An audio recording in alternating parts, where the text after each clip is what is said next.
Hello and welcome to another episode of Literary Gladiators, the show where we discuss and debate literature in all of its forms. If it's written work, it's game. Like the mind games the doctor plays with me and says, "What color is this?" I don't know.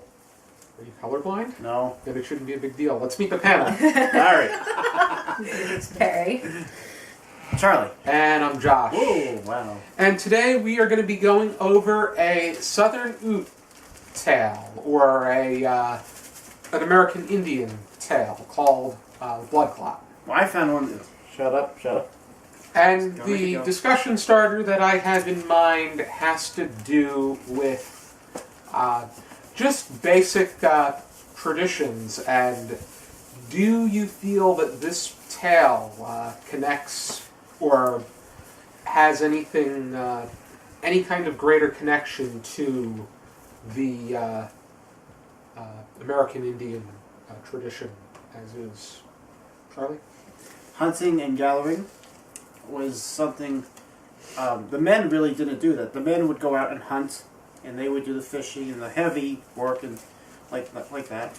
And the women would stay in the, I think, the tent or the whatever, and they would, make the food and make sure the kids were, behaving and whatnot. Kind of like the 1950s and 60s, Dad would go out and do the work and come home, eat dinner, and whatnot. With his older parents, I don't know if they gave a numerical age, but they said older parents. The father was older. Yeah. The wife, we would assume. Alright, so let's say, they're of age, and this kid, Blood Clot, comes along, and he does all the heavy hunting, and he comes... Blood clot didn't come along. Well, they found a blood clot and put it in a tea kettle. I was not really going to say it like... Basically boiled a baby to life. A pregnant... Oh, you should be assured, because if the tea kettle can give birth, so can your drums. And you're not the one that's going to have to give birth to the drum child. No, all you got to do is take the front head off the drum set and say, alright. There is a child there. No, it's a drum set. Little first act drum sets, then they grow up and become famous drum sets used by coming of age rock and roll drummers. What am I talking about? This is all on camera now. Perhaps the ideas of perhaps the hunting and the bison. Yeah, and heavy animals. I mean, killing a bison and I think there was, what else did he kill? It started light. Oh, and then yeah. It made it started with like little... a mouse-like creature, and then it went to a rabbit, little a badger. mice, and then I guess, rodents. yeah. And as he got bigger and stronger... I think the bison was last. I think he killed a goat lion or some kind of... It wasn't just one. Mountain lion, yeah. Those things are heavy, folks. Mm-hmm. Those things are heavy. Okay, that's like trying to have me... Try carrying me for a while. Like, holy crap, man. I took a class on the American West, and really? the way that the way that bison function is when usually it's a natural instinct. If you hear a gunshot and it shoots one animal, the others are going to run. Yeah. And they're going to go, bye! With bison, you shoot one, it comes toward the harmful target, and they all come together, and then boom, boom, boom, boom. Well, bison have very poor eyesight, too, Ah. so... Because they'll be like, oh, what's that thing that just happened? Because they just have terrible, terrible eyesight. I don't know that. Yes. But you would think that they would... You would think. But granted, that's why they are endangered species, or something of that. Thank God I'm not. But this is also during a time where, like, white settlers were purposely killing off the bison so they could starve out the Indians? Native American Indians. And use the resources, too. And there were a lot of times where they would just kill them and just leave them there. They wasted a lot, but they ate bison. They used the fur for They just didn't use it to the extent that the Indians used it. No. Like And every single bit and piece. And they would perform a ritual honoring the... they would give thanks. The creature for sacrificing themselves. Yeah. And that's just about all Thank of you for feeding us today. Keeping us warm. And I don't, and actually, that can come off like, well, I don't know, but I kind of see that. Well, I don't see it as paganism, but it's a way of saying. I mean, when I sit down before a meal, I'll say grace, and I'll say thank you. You know, I'm not a Bible banger, but like I'm saying, it's I give thanks for what I have. Well, it is kind of a paganist belief It and is. earthly tradition It is, yes. to thank the environment around you Yes, for but providing. it's a way of saying, hey, thank you. Because when you say thank you to someone or to someone else, that greater being, whatever you may believe in, or not. Has anybody played Oregon Trail? Long time ago. Not good at it. When you go to the hunting stages, you're only allowed to bring 2,000 pounds back Of meat. of meat. Yeah. And Yeah. so when you have a bison, you shoot one, and not only is that all you can bring back, but there's a lot that gets Left left behind. over, to waste. Yeah. So it'd technically be better off just taking down a deer, a rabbit, Yeah. a bear, Something manageable, something you can manage, maybe. Yeah. But a bird, Yeah. A couple birds. especially hit the bird that goes right into the lake, into the river.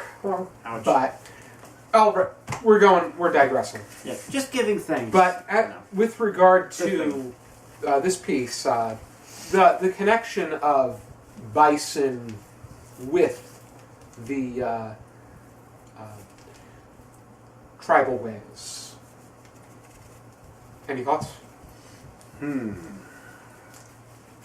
It's evident. It's tradition. Every tribe has a tradition. Every culture has a tradition. Yep. This Irish and Scottish walk around in kilts. And I'm Italian, so my tradition is eating and having, It seems pretty straightforward, yeah. but yeah, the elements are pretty weird with how they put the blood clot in the tea kettle and it forms a Yeah, it just- person, Yeah. I don't know. and how I- when they find all the bison, the dead bison at each of the tents, but it doesn't seem like they appreciate it, and this blood clot feels as if he's served humanity, so now it's his time to serve the bison, and he becomes a buffalo. Well, I think the entire story is based around a respect for yes. nature. Like when Blood Clot first asked his parents to not follow him while he went on hunts, they respected that and let him go out and do his thing. He came back, they cooked the meal. So they had a mutually beneficial relationship where they respected each other. But then once he got married and went off to the other village, the one thing he asked of his wife was to not kill the calves of the buffalo. And the first thing she says when she sees a calf is to kill it. So that's where the respect ends. Yes. Because all of a sudden it's like you have this guy here who's basically providing for you all the time, and then all of a sudden you're like, Let's push his buttons. you lose. It's not. It's a pushing sense the of button. greed. I know. Yeah, you get to the greed point and you take for granted the fact that this guy is doing this for you, and all he asks in return is for this one thing that you didn't give him. Then he goes back to just being a buffalo and leaves them on their own again. Because technically he was from the buffalo tribe, Yeah, figuratively and literally. yeah. So, could I be from the Charlie tribe? I don't want to know what a Charlie is. Where Charlie tribe is. Bunch of drumsticks laying around, a couple of Snapple bottles. I screwed a whole tanker of Snapple. Cookies everywhere. Yep. Already Yeah, I done. kind of like that idea you had there, Perry. That makes sense to me. I like it. I think, it's also about respecting the buffalo. Yeah. And Yes. that he is a buffalo. Yeah. Dun, dun, dun. But there's also Well, it's no. kind of like the Lorax, how the Lorax is the speaker of the trees, Yeah. the blood clot is speaker of the bison, or the speaker bear. of the animal in general. Yeah.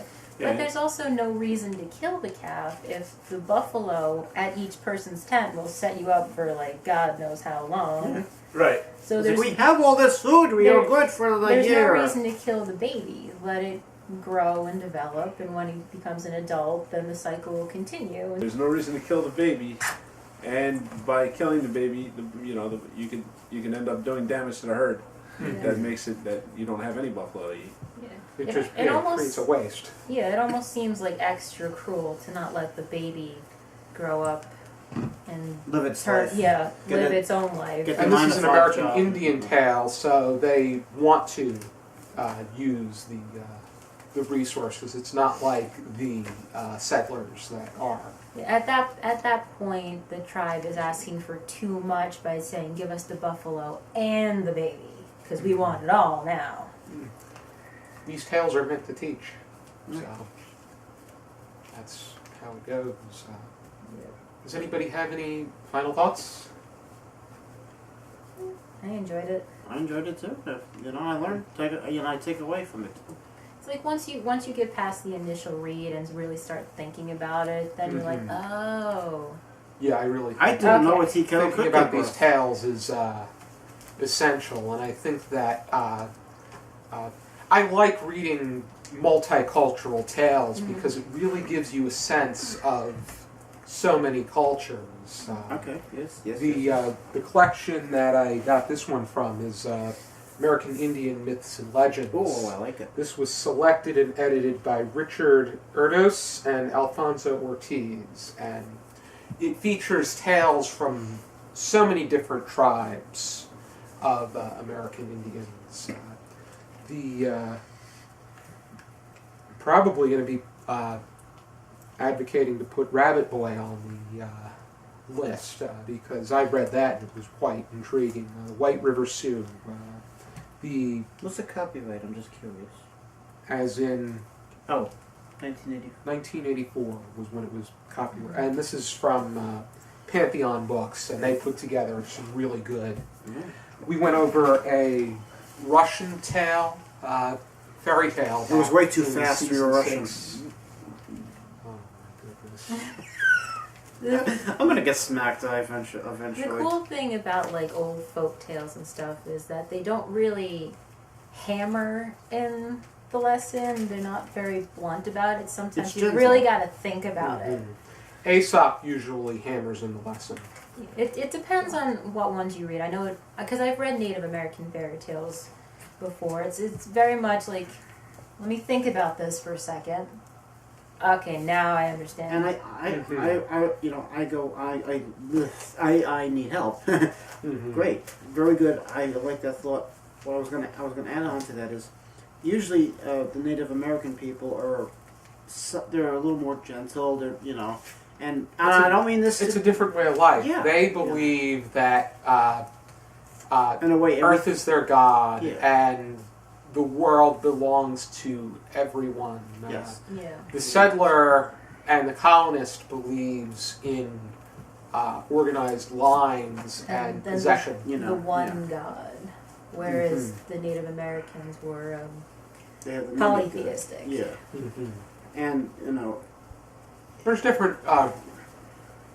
different religions that follow that, and then there's different religions, and religions and then, worship different gods. Yes. Yeah, like I think Oh, yeah, different tribes worship different gods too. Yeah. Even though- The attitude toward nature is definitely probably the most striking difference in this context because in the And it's definitely Judeo-Christian narrative, the earth and the animals and everything is for man to supplicate. Yeah. Like there's not that harmonious kind of relationship. It's like there's man and then there's nature. They're two separate things, and nature is a gift from God that is ours to exploit in any way that we see fit. Yeah. Absolutely. what to use as wisely as because there's a saying, desire things spiritual. I'm loosely quoting it here. Yeah, use things temporal, and desire spiritual. I mean, okay, yeah. when God gives Adam and Eve dominion over everything on earth, right? That's first part, the Genesis. But then by the time Noah happens, it's part of the new covenant there. And it's a little bit different. It's a little bit. You got to be more respectful of the fish and animals and everything. Yeah. So it does change a little bit, but it's not. It's still more, of a dominion type thing than it is a symbiotic relationship. Certainly. Alrighty then. Yeah. If you're interested in checking out more of the American Indian myths and legends, such as this one, you can check this book out. And hope you check out some more videos from our channel. Be sure to join us next time for another Like, episode subscribe, and leave a comment. of Literary Gladiators. And for now, keep reading.